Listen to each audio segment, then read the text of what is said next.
Gerai, gal jau užteks tų pinigų, dabar eikime prie šio kanalo ateities, galim taip pasakyti. Tai pagrindė mano su futbolo planas, tai yra kažkur maždaug 4 dienas per savaitę grįžti prie gardelio.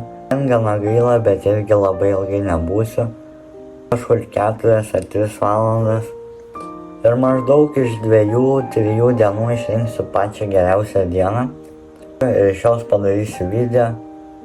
Ir nežinau, galite kažkaip matematiškai paskaičiuoti, kiek maždaug video gaunasi. Dar be abejo per vasarą bus daug kelionių, tai turinio bus labai daug. Ir tiek daug, kad jaučiu net tą, ką aš būsiu prifilmavęs visą vasarą. Aš tik sukelsiu iki spalio, gal net dar daugiau. Kas nežinot, šiame kanale keliu pirmadienį ir ketvirtadienį. Po 2 video per savaitę.